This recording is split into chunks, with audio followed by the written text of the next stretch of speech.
تم عباس کا بہت قریبی دوست تھے نا؟ میں نے اور عباس نے اپنی جوانی ایک ساتھ گزاری. صفین میں ہم دونوں ساتھ ساتھ لڑے. ایک ہی خیمے میں سوتے تھے اور آدھی آدھی رات تک گفتگو کیا کرتے تھے. عباس کی آرزو تھی کہ اتنا طاقتور ہو جائے کہ ذوالفقار علی کا وارث بن سکے. وہ مولا علی کی تنہائی کو پورے وجود کے ساتھ محسوس کرتا تھا.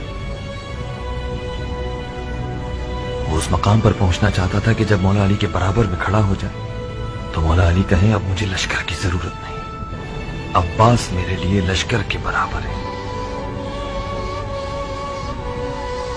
ان دنوں ہم دونوں بچے تھے، کسی گنتی میں نہ تھے.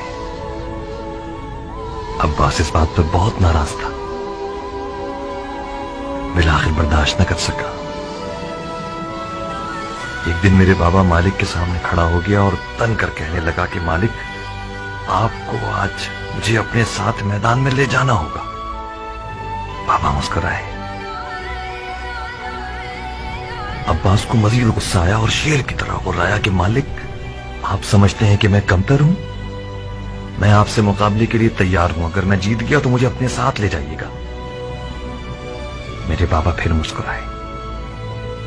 عباس چلایا کہ مالک، میں مذاق نہیں کر رہا کہ آپ مسکرائے جا رہے ہیں.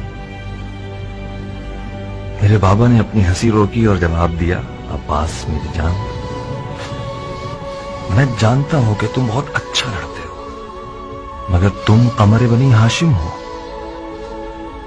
تمہیں صفین کی سیاہ راتوں پر چمکنا ہوگا تاکہ وہ چاندنی راتیں بن جائیں.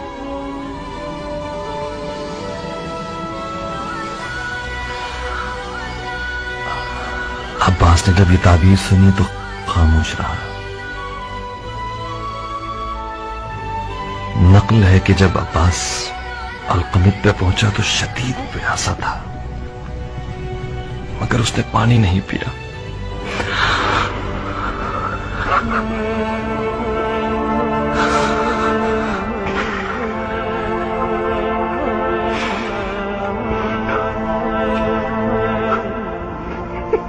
عباس پسینے میں نہایا ہوا نیند سے گھبرا کے اٹھا، بار بار اپنے ہاتھوں کو اور مجھے دیکھتا تھا. میں نے پوچھا کوئی خواب دیکھ لیا؟ اس نے کہا ہاں.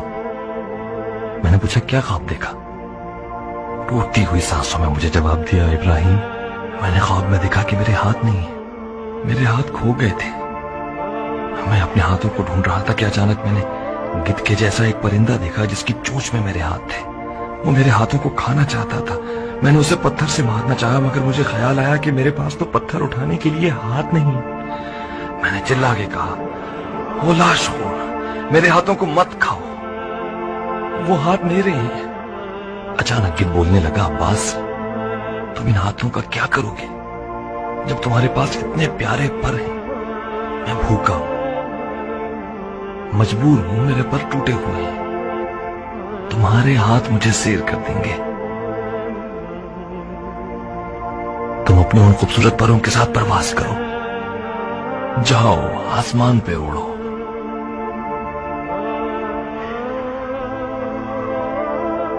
جب میں نے سنا کہ عباس کے ہاتھ کاٹے گئے تو اس کے اس رات والے خواب کی حکمت کو سمجھ گیا.